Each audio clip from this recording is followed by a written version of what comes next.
মই বঙাইগাঁৱত উপস্থিত আছোঁ আৰু বঙাইগাঁৱৰ যি জামে মছজিদ আছে জামে মছজিদত উপস্থিত আছোঁ আৰু জামে মছজিদৰ ইমাম মৌলানা হাছেন আলী মোৰ সৈতে উপস্থিত আছে আৰু যিহেতু কেবিনেটত এটা সিদ্ধান্ত হৈছে যে নতুনকৈ বাল্য বিবাহ ৰোধ কৰাৰ বাবে নতুনকৈ এখন বিল অনা হ'ব আৰু তাৰ সমান্তৰালকৈ পুৰণা যি মুছলমান যি পুৰণা আপোনাৰ বিবাহ বিচ্ছেদ পঞ্জীয়ন আইন আছে আৰু বিবাহ বিচ্ছেদ পঞ্জীয়ন বিধি আছে 1935 চনৰ সেয়া বাতিল হ'ব বুলি ইতিমধ্যে কেবিনেটৰ সিদ্ধান্তত জনোৱা হৈছে আৰু তাৰ পিছতে আমি অকণমান জানিবলৈ যত্ন কৰিম যে মুছলমান লোকসকলে এই কথাসমূহক মানে তেখেতসকলে কি ধৰণে লৈছে আমি অকণমান জানিবলৈ যত্ন কৰিম, প্ৰতিক্ৰিয়া ল'বলৈ যত্ন কৰিম। আপোনাক স্বাগতম জনাইছোঁ।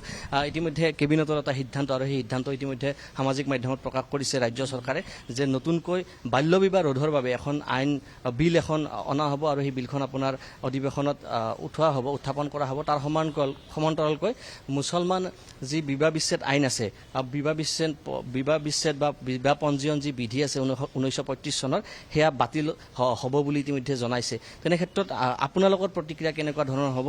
এই বিবাহ বিচ্ছেদ আইন বাতিল হ'লে ভাল হ'ব নে বেয়া হ'ব, কি ক'ব?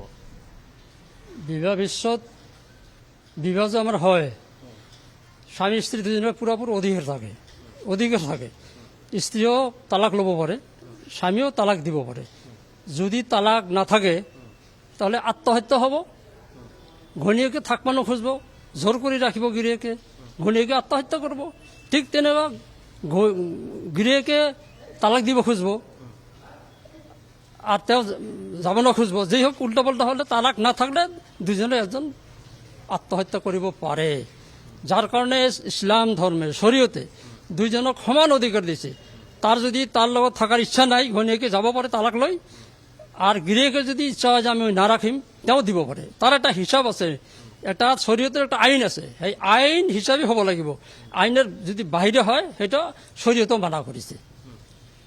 পুৰণা আইনখন ভাল আছিল নে বেয়া আছিল আপোনাৰ মতে? আমাৰ ইছলাম ধৰ্মত পুৰণা আইনখন ভাল আছিল, বেয়া নাছিল, ভাল আছিল। কি ভাল আছিল?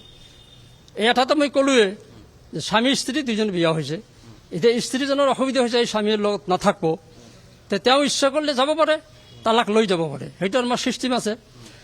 আৰু স্বামী স্ত্ৰীক ৰাখবা নোখোজে, তাক ভাল নাপায়, এৰি দিব খোজে, তাৰ অধিকাৰ আছে, তাক এৰি দিব পাৰে।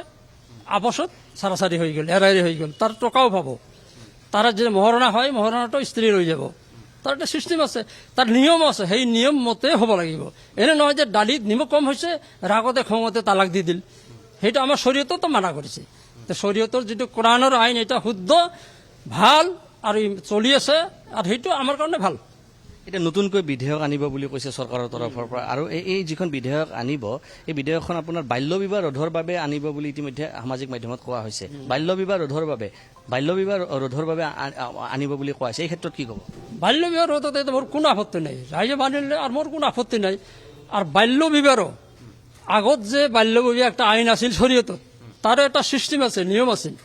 বাল্য বিবাহত বিবাহ হৈছিল ঠিকেই, কিন্তু ৰসতী যে বিদায়, এটা চাবলৈ ঘৰ পিছতে বিদায় হৈছিল, ইমান দিন বাপৰ ঘৰতে থাকিছিল, সেই হিচাপে বাল্য বিবাহ হৈছিল। আহিলে যে এতিয়া কেঞ্চেল কৰে, বাতিল কৰে, এটা মোৰ ক'ব লাগে কিছু নাই।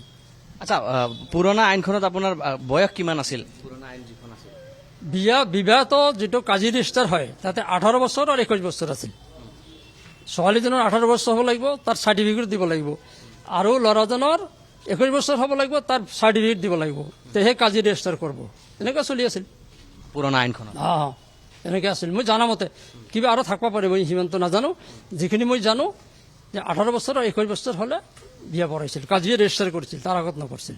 মানে আগৰ আইনখনত আপোনাৰ ছোৱালীৰ 18 বছৰ নহ'লে বিয়া হোৱা নাছিল, কাজীয়ে ৰেজিষ্টাৰ নকৰিছিল আগৰ আইনখনত। আগৰ আইনখনত। আৰু আপোনাৰ ল'ৰাৰ কিমান বয়স হ'ব লাগে? 21 বছৰ। আৰু নতুন চৰকাৰে কৈছে যে নতুন বিল আনিব, বাল্য বিবাহ ৰোধ কৰাৰ বাবে আনিব। বাল্য বিবাহ ৰোধ হোৱাটো আপোনালোকে বিচাৰে নে নিবিচাৰে? এটা মই মানে আপত্তি নকৰোঁ, বাল্য বিবাহ যদি বাতিল কৰে মোৰ কোন ক'ব লগা নাই। মানে বাল্য বিবাহ বন্ধ হ'ব লাগে? বন্ধ হ'ব লাগে বুলি নকওঁ, বন্ধ কৰিলে ৰাইজে মানিলে ময়ো মানিম, মোৰ আপত্তি নাই। বাল্য বিবাহ বন্ধ কৰোঁতে মোৰ আপত্তি নাই আৰু কি। কেৱল পুৰণা আইনখন বাতিল কৰাৰ আপত্তি আছে? পুৰণা আইনখন বাতিল কৰোঁতে মোৰ আপত্তি আছে। এয়া দেখিবলৈ পাইছে বঙাইগাঁৱৰ জামে মছজিদৰ ইমাম তেখেতৰ প্ৰতিক্ৰিয়া আমি দেখুৱাই গৈ আছিলোঁ ND24 দৰ্শকসকল আৰু তেখেতে উল্লেখ কৰিছে যে পুৰণা যি আইন আছে বিবাহৰ ক্ষেত্ৰত বিশেষকৈ মুছলমান সমাজত সেই আইনখন তেখেতে কোৱা ধৰণে এক প্ৰকাৰ আইনখন তেখেতে সেই আইনখনক সমৰ্থন কৰিছে লগতে বাল্য বিবাহৰ যিটো প্ৰসংগ আছে সেই প্ৰসংগটোৰ কথা তেখেতে উদ্ধৃতি দিবলৈ কৈছে যে বাল্য বিবাহ বন্ধ কৰা যদি ৰাইজে বিচাৰে তেতিয়াহ'লে বাল্য বিবাহ বন্ধ হ'ব লাগে বুলি তেখেতে উল্লেখ কৰিছে